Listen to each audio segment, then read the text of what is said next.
Assalamualaikum warahmatullahi wabarakatuh dan selamat siang.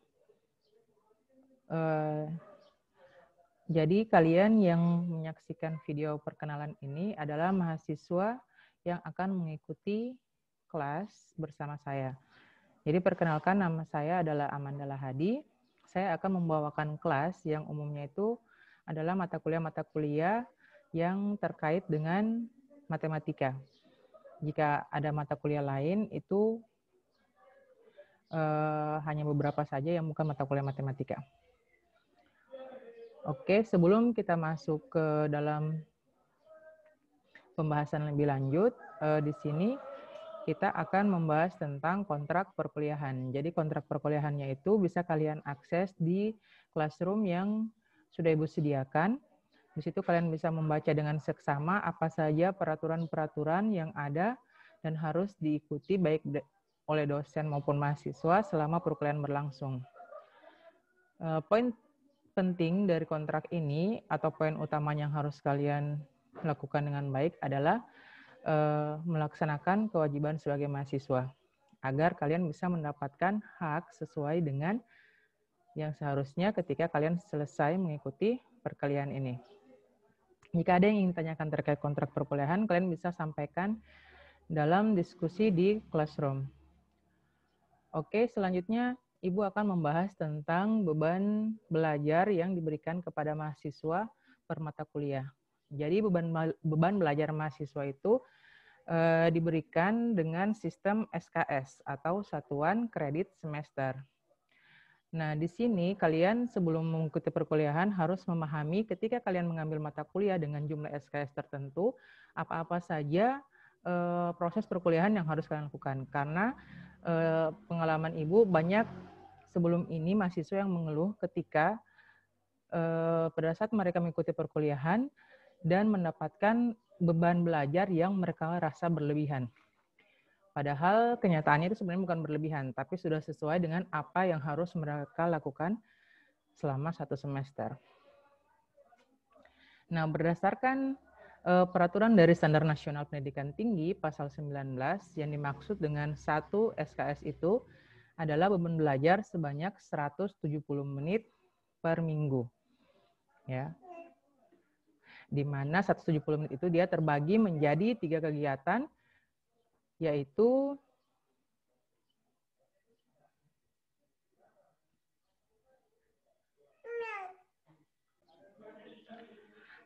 menit itu dia terbagi menjadi 3 kegiatan utama.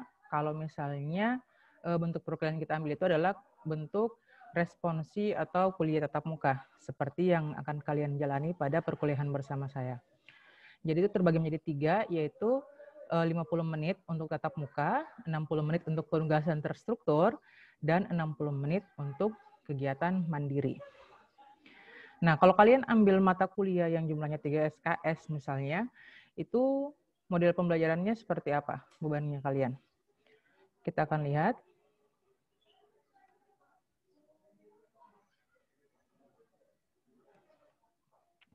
Jadi kalau misalnya kalian 3 SKS yang kalian ambil, tadi kan 170 menit itu untuk 1 SKS. Kalau 3 SKS berarti 170 menit dikali 3 atau setara dengan 510 menit per minggu. Ya, jadi itu kurang lebih 8 jam per minggu yang harus kalian sediakan untuk mempelajari suatu mata kuliah dengan bobot 3 SKS. Nah, ini berarti tatap muka yang harus dilakukan itu adalah 150 menit per minggu atau sebanyak 2,5 jam.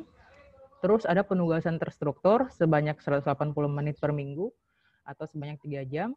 Dan belajar mandiri sebanyak 180 menit per minggu. Jadi kalau misalnya setiap pertemuan dosen ada yang memberikan tugas, kalian tidak bisa mengeluh, ya, karena itu memang sudah menjadi kewajiban kalian ketika ingin menyelesaikan SKS yang sudah kalian ambil. Nah, untuk mata kuliah yang punya bobot 3 SKS sendiri, itu jika diakumulasi sama dengan jam belajarnya itu sebanyak 136 jam per semester, di mana ini terdiri dari 16 minggu pembelajaran, termasuk dengan ujian tengah semester dan ujian akhir semester. Sementara mata kuliah yang Ibu bawakan itu umumnya dia kalau mata kuliah matematika pasti 3 SKS. Jadi kalian yang mengikuti mata kuliah berbau matematika akan menjalani proses pembelajaran dengan beban belajar seperti ini. Ya. Oke, kita lanjut ke bentuk perkuliahan. Bentuk perkuliahan yang Ibu lakukan itu biasanya blended learning, ya. Sebelum ada virus corona ini, kami melakukan blended learning, yaitu ada tatap muka langsung, sementara belajar mandiri dan penugasan terstrukturnya itu dilakukan secara online. Tapi karena adanya pandemi ini, bentuk perkuliahan yang kita akan jalani itu adalah full online learning, ya. Jadi semuanya secara online atau secara daring. Nah, aplikasi apa yang akan kalian gunakan ketika mengikuti perkuliahan bersama Ibu? Itu yang pertama adalah aplikasi Google Classroom. Jadi Google Classroom, yang berikutnya adalah Google Meeting. Google Meeting itu ketika Ibu membutuhkan adanya tatap muka langsung dengan kalian, ya, walaupun secara online. Ketika Ibu tidak membutuhkan tatap muka langsung, kalian bisa mengakses bahan ajar, penugasan, dan kuis itu dia semua melalui aplikasi Google Classroom. Dan di sana juga kalian akan melakukan absensi secara online. Selain itu, Ibu juga menggunakan media YouTube untuk men-share konten-konten materi yang Ibu bawakan dan melakukan sesi tanya-jawab jika kalian ada yang belum dipahami tentang materi yang sudah Ibu bawakan. Nah, di sini bagaimana model dan pendekatan yang Ibu gunakan dalam pembelajaran matematika umumnya itu menggunakan pembelajaran yang berbasis masalah. Ya, jadi kalian memecahkan masalah baik yang merupakan real life problem atau masalah yang ada dalam kehidupan sehari-hari maupun masalah yang abstrak. Ya, kalau misalnya yang di jurusan selain jurusan matematika itu umumnya yang real life problem. Sementara kalau yang jurusan matematika mereka banyak yang fokus ke masalah-masalah abstrak.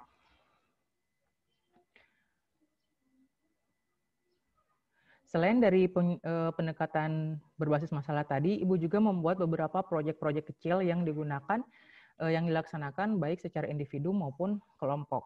Ya, jadi biasanya pembuatan konten video, video tutorial, laporan, dan lain-lain. Jadi sesuatu yang kalian harus hasilkan di akhir semester. Nah, sekarang bagaimana kalian bisa mengakses kelas-kelas yang Ibu bawakan? Yang pertama itu, akses perkuliahan tatap muka itu dilakukan secara online lewat aplikasi Google Classroom, Google Meet, dan YouTube. Jadi untuk mengakses 3 aplikasi ini, kalian wajib punya akun Google. Ya, jadi kalau kalian tidak punya akun Google, harus segera dibuat, karena semuanya hanya butuh diakses dengan akun tersebut. Kalau menggunakan PC atau laptop, kalian bisa mengaksesnya itu di browser yang kalian punya, ya, browser apapun itu, dengan melihat atau memasukkan alamat Classroom dan Google Meet. Dan kalau YouTube pasti sudah diketahui oleh kalian semua, kecuali kalian yang orang yang belum pernah mengakses smartphone atau internet. Dia tidak tahu YouTube itu bukanya di mana. Yang berikutnya, aplikasi-aplikasi ini juga bisa diakses lewat smartphone, ya. Kalau kalian tidak punya PC atau laptop, pembelajaran ini tetap bisa kalian lakukan lewat smartphone dengan cara mendownload aplikasinya di Play Store kalau untuk Android. Nah, kalau kalian sudah punya aplikasinya atau sudah masuk di web dari aplikasi tersebut, kalian tinggal masuk ke kelas sesuai dengan mata kuliah. Jadi setiap kode kelas untuk mata kuliah tertentu sudah Ibu share ke seorang mahasiswa yang berkomunikasi dengan Ibu. Nanti dia yang share ke teman-temannya dan kalian tinggal memasukkan kode kelas di aplikasi yang kalian mau, yang sudah kalian download. Pada kelas ini nanti kalian tuh harus aktif melakukan diskusi dan memperhatikan dengan baik instruksi yang diberikan, ya, baik terkait bahan ajar, tugas, kuis atau apapun itu. Ibu akan memberikan instruksi yang jelas di Classroom. Link video pembelajaran yang Ibu share lewat konten YouTube itu akan Ibu bagikan juga di Classroom secara berkala. Ya, jadi terkadang Ibu men-share materinya atau kontennya itu tidak bertepatan dengan waktu mata kuliah berlangsung. Ya, kadang waktunya bisa saja lebih lama atau lebih duluan. Jadi kalian bisa bebas mengakses kapan saja konten pembelajarannya. Yang penting kalian ikuti karena setiap selesai sesi pembelajaran itu Ibu mengadakan kuis untuk memastikan kalian betul-betul mempelajari materi yang sudah Ibu berikan. Dan selain itu, hal yang paling terpenting juga ketika belajar online ini, kalian jangan malas mencatat ya. Karena merasa belajar online itu, oh materinya ada di HP, oh materinya ada di konten YouTube, saya tidak perlu mencatat. Itu tidak boleh ya. Karena mencatat adalah salah satu hal yang penting yang membuat setiap informasi atau setiap materi yang kalian terima itu bisa tersimpan walaupun hanya sekitar 20% dalam otak kalian. Kalau kalian sama sekali tidak mencatat, kemungkinan untuk tersimpan materi itu sangat kecil sekali. Jadi biasakan selalu mencatat materi yang Ibu berikan. Karena jika memungkinkan di akhir semester itu, kalau misalnya kita ada kesempatan untuk tatap muka, Ibu akan memeriksa catatan yang sudah kalian buat. Oke, nah di sini kalian akan lihat konten YouTube Ibu itu adanya di channel Bimet 45S ya.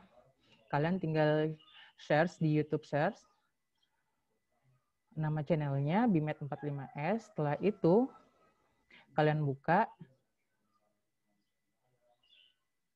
terus kalian subscribe dan tekan tombol lonceng untuk mendapatkan notifikasi setiap konten materi dari kelas kalian itu Ibu bagikan. Nah, selanjutnya setelah sudah paham proses pembelajarannya, kita beralih ke penilaian. Jadi penilaian pada perkuliahan Ibu itu terdiri dari 3 ya. Ada penilaian sikap. Nah, penilaian sikap ini dia itu biasanya dilakukan dengan penilaian mandiri. Kalian menilai diri kalian sendiri. Dan juga ada namanya penilaian antar teman. Jadi Ibu bisa memberikan kuesioner kepada teman-teman kalian secara anonim untuk menilai bagaimana sikap kalian selama proses perkuliahan berlangsung. Terus ada namanya penilaian pengetahuan. Jadi penilaian pengetahuan itu dia tersurat dari semua tugas-tugas yang kalian lakukan, proses diskusi, ujian yang sudah kalian lalui. Di situ Ibu bisa melihat sampai di mana pengetahuan kalian terhadap mata kuliah yang sudah Ibu bawakan. Dan yang terakhir itu ada penilaian keterampilan. Biasanya penilaian keterampilan ini kelihatan dari hasil proyek. Jadi biasanya Ibu selalu memberikan proyek di setiap mata kuliah yang Ibu berikan. Ada proyek akhir, apapun bentuknya. Tapi bentuk umumnya itu adalah bikin video dan membuat infografik. Jadi kalau misalnya ada yang belum tahu cara bikin video baik lewat smartphone ataupun lewat HP, kalian bisa mempelajari lewat PC, kalian bisa mempelajari memang dari sekarang. Dan juga kalau ada yang belum tahu tentang apa itu infografik, kalian bisa search di Google maupun di YouTube tentang seperti apa itu infografik dan bagaimana cara membuatnya. Nah, dari ketiga penilaian tadi, itu ada persentase-persentase untuk semua yang sudah kalian lakukan. Secara umum, penilaian itu 10% dari kehadiran. Ini sudah pasti kalian bisa dapatkan ya, karena absensi Ibu dilakukan secara online. Jadi walaupun kalian betul ada di pada saat itu kalian sementara online belajar atau hanya numpang absen, tetap mendapat nilai 10%. Beda dengan kalau kita tatap muka. Ibu bisa lihat kalau kalian tidak hadir. Tapi di sini kalian bisa pastikan sudah punya nilai 10 dalam mata kuliah Ibu. Kalau kalian cuma 10, berarti nilainya masih E. Dan yang berikutnya itu adalah tugas. Itu dia merupakan hasil dari penilaian penugasan terstruktur yang Ibu berikan. Dari 16 minggu pertemuan itu, Ibu biasanya memberikan tugas minimal 5 tugas. Dan paling banyak itu 14, atau setiap minggu Ibu berikan tugas. Jadi kalian, tapi biasanya tidak terlalu banyak. Paling banyak itu 10 nomor. Yang berikutnya 30% dari penilaian tengah semester. Jadi penilaian tengah semester ini apa-apa saja yang kalian lakukan, yang Ibu nilai selama dari pertemuan pertama sampai pertemuan ke-8. Ya, itu dia dimasukkan dalam penilaian tengah semester. Jadi bukan hanya saja nilai hasil UTS. Kalau misalnya dalam selang pertemuan 1-8 itu Ibu berikan kuis atau pertanyaan lisan atau diskusi, itu ada penilaiannya yang semuanya akan Ibu gabungkan ke dalam penilaian tengah semester. Di sini bobotnya itu adalah 30%. Dan yang terakhir itu untuk penilaian akhir semester, dia dari pertemuan ke-9 sampai 16, itu dia bobot penilaiannya adalah 40%. Nah, terus nilai apa yang akan kita dapatkan, Bu, kalau setelah selesai mengikuti mata kuliah ini? Jadi skala nilai ini kalau kalian di sekolah kalian waktu SMA dulu belajarnya pakai kurikulum 2013, pasti sudah terbiasa dengan skema nilai huruf. Ya, nilainya A, B, C, D. Tapi kalau di Kendari ini, dia ada tambahan selang yang lebih kecil. Ya, jadi ada nilai A-, B+, C-, dan lain-lain. Kalau untuk mata kuliah Ibu sendiri, biasanya kalau misalnya kalian sangat tidak aktif atau sama sekali tidak mengikuti mata kuliah, sudah jelas akan mendapat nilai E. Tapi kalau misalnya kalian aktif, hadir terus, dan melakukan tugas, itu minimal dapat C-. Dan memang orang yang betul-betul menguasai materi yang bisa dapat nilai A. Oke, Ibu rasa cukup untuk perkenalan dari Ibu. Jika ada yang ingin kalian tanyakan, kalian bisa sampaikan pertanyaan di forum diskusi untuk Classroom. Jadi, terima kasih atas perhatian kalian. Semoga pembelajaran yang kalian ikuti bersama Ibu itu memberikan manfaat bagi diri kalian khususnya dan untuk masa depan kalian. Terima kasih. Assalamualaikum warahmatullahi wabarakatuh.